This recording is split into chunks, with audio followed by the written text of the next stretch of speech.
Bonjour. Bonjour, monsieur. Présentez-vous à nos camarades. Député provincial honoraire du Nord. Votre parti.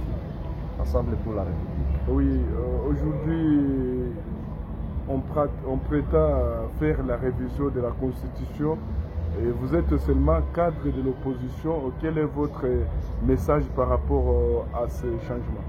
Bon, s'il y a révision de la Constitution maintenant, nous dirons que c'est le choix du peuple. Parce que c'est ce que le peuple a voté en 2020. Même si le peuple peut prétendre qu'il ne savait pas que telle serait la visée, l'objectif de celui qui dirige aujourd'hui, mais au moins on dira un jour que le peuple avait voté pour le changement de la Constitution. Mais je sais en même temps les attitudes qu'affiche le peuple congolais à des cas de ce genre. Puisque aujourd'hui, le peuple est conscient que nous sommes dans ce qu'on appelle l'état de siège. Et l'état de siège a été décrété sur base de la guerre, sur base de l'insécurité récurrente. À cette insécurité, il est venu s'ajouter l'implication du M23, que certains qualifient d'agression de la République démocratique du Congo par le Rwanda. Aujourd'hui, que les élus du Nord Kivu, au niveau de l'Assemblée nationale, que les élus de l'Ituri, au niveau national, que les parlements congolais, sous état de siège, sous la guerre, si nos députés nationaux acceptent que la Constitution peut être révisée sous état de siège et sous la guerre, on dira que c'est le choix du peuple, puisque c'est le peuple qui a envoyé ses députés à Kinshasa. Et si cette révision peut apporter un malheur au peuple, nous dirons que ce sont les élus qui ont encouragé cette initiative et nous dirons que c'est le peuple qui a levé l'option. Mais je sais, comme je viens de le dire, cela n'arrivera pas aujourd'hui. Puisque je sais même, dans l'Assemblée nationale, au Sénat, tout comme aux assemblées provinciales, il y en a de ceux qui sont conscients que si la révision de la Constitution a lieu sous ce mandat, ça sera pour permettre à ce que Tshisekedi revienne au pouvoir les années 2028. Or, la gouvernance dans laquelle nous nous retrouvons, et tous les élus sont conscients, tout comme le peuple est conscient, la gouvernance dans laquelle nous nous retrouvons ne permet pas que quelqu'un demain ou après-demain revienne avec le discours de Tshisekedi dans la population pour chercher les suffrages. Et donc, au niveau de l'Assemblée pour la République, nous disons non à la révision.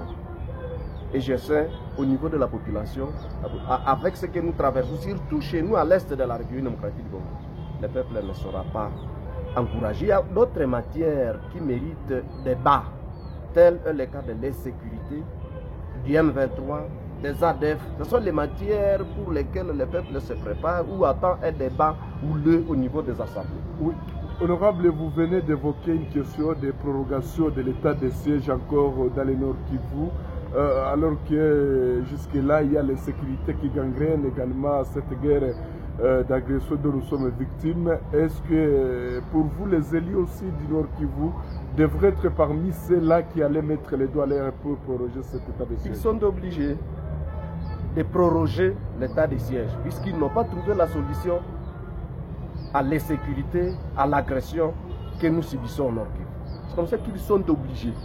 Et nous l'avions suffisamment expliqué au peuple que voter pour le cas de l'union sacrée signifie la continuité de l'état de siège, la continuité du M23 et la continuité des ADF. Et effectivement, voici presque une année que le vote a eu lieu. Ce phénomène continue.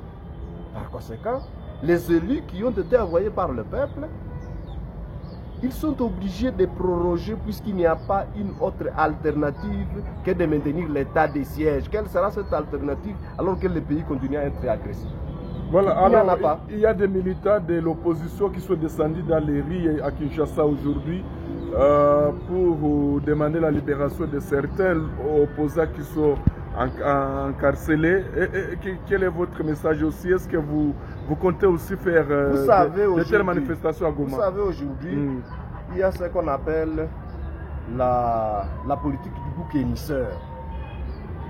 Après avoir échoué à éradiquer le phénomène ADF, après avoir échoué à éradiquer le phénomène M23, après avoir échoué à éradiquer les 40 voleurs à Goma, après avoir échoué à éradiquer le phénomène Ouazalendo qui constitue aujourd'hui un danger dans la société, après avoir échoué sur le plan sécuritaire, le président Tshisekedi fait maintenant la chasse à la sorcière. Il attaque quiconque voudrait dire un mot autour de cette sécurité, quiconque voudrait dire un mot autour de la politique du pays, quiconque voudrait l'indexer et surtout indexer ses échecs, il l'attaque. C'est la politique du bouc émisseur. Et donc, il voudrait tout simplement imposer une dictature.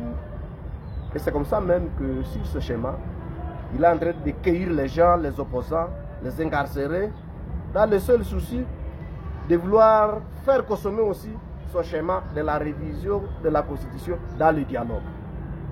Il met les opposants dans une faiblesse telle qu'ils sont obligés de négocier la libération et à contrepartie, ils leur mettent à table la carte de la révision de la Constitution. Alors, ce schéma avait été envisagé par Joseph Kabila lorsqu'il avait scandalisé toutes les prisons en train de libérer les gens de façon désordonnée. Mais à un certain moment, il avait été bloqué. Et je ne crois pas qu'aujourd'hui, Tshisekedi réussisse sur ce chemin.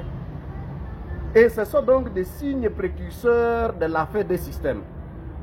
Celui-ci, lorsqu'il s'acharne contre les opposants, il est en train d'annoncer son départ. Et il ne voudrait pas partir seul. Il veut tout simplement faire souffrir les gens et puis s'en aller. De la même manière que nous l'avions vécu les années 2017, 2016, 2018. Mais, en tous les cas, la politique africaine, on s'est compris, celle de la République démocratique du Congo, a toujours été comme ça. Quand vous êtes opposant, vous êtes le diable à jeter au feu. Et il suffira que d'un moment à l'autre, vous accédez au pouvoir. Malheureusement, ceux qui accèdent au pouvoir dans des situations de ce genre, telles que les jets de l'UDPS, n'ont jamais tiré de leçons de l'histoire passée. Et c'est le sort qu'ils vont subir, c'est-à-dire le sort de leurs prédécesseurs, ils vont le subir. Quel que soit ce qu'ils peuvent faire comme manigas, ils subiront ce sort. Ok, vous êtes militant de l'opposition. Avez-vous un message à lancer à toute la population, mais aussi à tous les militants qui sont en train de vous capter à ce moment? Bon, par rapport aux thématiques que nous venons de flairer, la population congolaise, celle de Goma en particulier, est invitée à être très vigilante, très regardante. C'est-à-dire, lorsqu'on annonce la révision de la Constitution, la population devrait d'abord faire l'évaluation de celui qui annonce la révision. Et s'il a bien fait pour la population, surtout avec ce que nous avons chez nous comme cahier de charge, la sécurité. S'il a éradiqué les sécurités, tant mieux. Mais aujourd'hui, je ne crois pas que lorsque le pays est à guerre et que certains territoires de la République sont en état de siège, que la population accepte la révision de la Constitution. Alors là, on dira que c'est vraiment l'hécatombe lorsque la population peut mordre à tel à monsieur. C'est-à-dire ne pas accepter la révision et militer pour que les nôtres, les Senzaera et les autres soient libérés, soient les gens qui nous ont été utiles dans la société. Ils ne devraient pas rester longtemps en prison, tout simplement puisqu'ils ont exprimé une opinion relative à la politique en République démocratique. Ndio, na katika lugha la Kiswahili kunakuwa kukionekana siku hizi dalili za kubadilisha katiba ya nchi ya Jamhuri ya Kidemokrasia ya Kongo. Wewe sawa mwanabunge, unaweza kusema nini kuhusu hilo? Mabadiliko ya katiba ya nchi inapaswa pitia kwenye bunge la taifa. Na kama leo masemi inatokea kusema kutakuwa mabadiliko ya katiba ya nchi, na ikisonga mbele yale masemi, ni maana yake wanabunge ambao tulichagua wao ndio watarahisisha hii kazi ya mabadiliko. Lakini kitu kimoja ni kwamba wakati inji, na hii ndiyo imesemeka kwenye katiba, wakati inji iko kwenye vita sawa inji yetu ya Kongo, hakuwezi kukakuwa mabadiliko ya katiba. Imesemeka hata kwenye katiba ya kwamba wakati inji inapitia kwenye dharura inayosemeka kuwa etat de siege, hakuwezi kuwa kamwe ile mabadiliko ya katiba. Maana yake wale ambao wanasema ni makelele ya bure, ni watu ambao wameshindwa, kwa sababu nimesikia mimi mwenyewe wengi kati ya wale wanaosema ni wale wanaotawala chama tawala leo, yani UDPS, ni watu ambao wameshindwa uongozi, wameshindwa kupambana na M23, wameshindwa kupambana na ADF, wameshindwa kuzuia mauaji hapa katika mji wa Goma. Lakini kitu moja ambacho wanachoziwezea leo ni kusema mingi bila matendo, na kiwango wanaenda sema mambo ya mabadiliko ya katiba. Na nawaza ni masemi tu, lakini bado kusikia kwamba kwenye bunge kumefika mradi ya mabadiliko ya katiba, na kama inafika huko ni wale ambao tulichagua ndio tutasheta vidole na watuambie namna gani wanaweza wakazungumzia mambo kama haya. Kwa raia naweza nikasema kulingana gisi katiba imeandikwa, wakati wa etat de siege hakuna mabadiliko ya katiba, wakati ya vita hakuna mabadiliko ya katiba. Kama wanabunge ambao tulichagua wanaenda wakashindilia haya mambo ya mabadiliko ya katiba, tutasema wao ndio wanajua sababu gani, maana yake wao ndio wanatuletea vita ya M23, na kuna mara wanawaza hivi wakibadilisha katiba ndio yenyewe acha wanatutia makondisio ambayo hatuwezi tukazungumzia tena siasa mzuri ili wapitize vyabo, na ndipo kuna mara kutakuwa mambo mengine, lakini si mambo mazuri.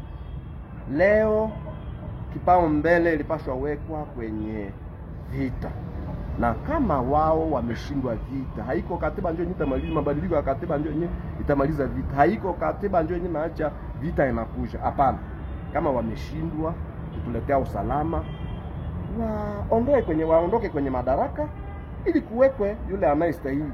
Sema mpaka tungoje hata 2028 yule ambaye anaongoza leo akiona hakika ya kwamba ameshindwa, anaweza akasema mwache nirudie nyuma, nie raia ambao mliniweka kura, nione namna gani mnaweza mkachagulia mtu mwingine ambaye atatufalia na ambaye anaweza kuja na ujuzi na mbinu mbalimbali, strategy mbalimbali za kumaliza hii mzozo ya vita na agresio ambayo imetusumbua hapa Kongo. Hebu kiongozi, na kama vile umeweza kutoa ujumbe kwa viongozi na kwa raia kuhusu mabadiliko ya katiba ya nchi, unaosema nini kuhusu wanaharakati wa vuguvugu mbalimbali wanaosutenir ile kubadilisha katiba ya nchi? Sie kwenye upinzani tumeanja mwendo, maana yake ni processus, kwa sababu haya mambo yamekaziwa kwenye masemi ya wale wanaotawala.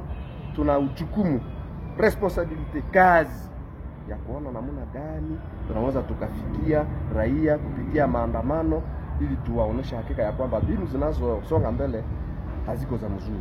Na ndipo tumeanjia kwa kuanja denoncer yale maarrestation mbalimbali ya wapinzani ambao wamewekwa korokoroni bila sababu hata kidogo. Kiwango wengine wale tunajua hakika wamefikia hata kiwango ya kuuliwa kwa sababu tu ya kuona ya kwamba hawa wanaanza kutushota kidole kulingana na uongozi mbaya ambao wale wanaotawala wamekuwa nao. Ndio, na unakuwa na ujumbe gani kwa wale ambao wanakuwa kusikiliza saa hizi kwa njia ya redio na wale ambao wanakuwa kutizama kwa njia ya televisheni? Ya kwanza ni kwamba hatuna lazima sisi raia wa Goma, raia wa Nord Kivu ya kusoutenir revision ya constitution. Maana yake mwito ni kwamba tunapashwa andamana, sababu hatujui ni nani ambaye anatutatiza leo.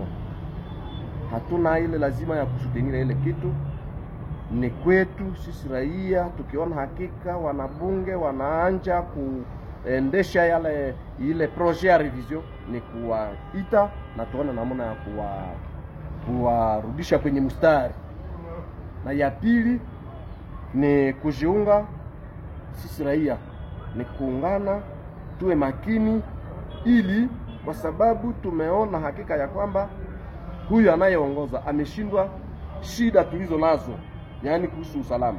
Tujiunge fasi moja ili tuone namna tunaweza tukajitayarisha, siku ni siku tu, tuone namna tunaweza tukamweka kando pamoja na wote walio mshindikiza kwenye uharibifu, ili tujichagulie ushindi na tutie kiongozi anayeweza kutufariji.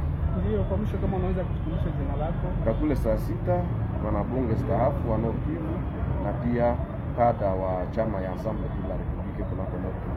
Tunakushukuru kwa kujibu kwa maswali yetu. Na washukuru pia.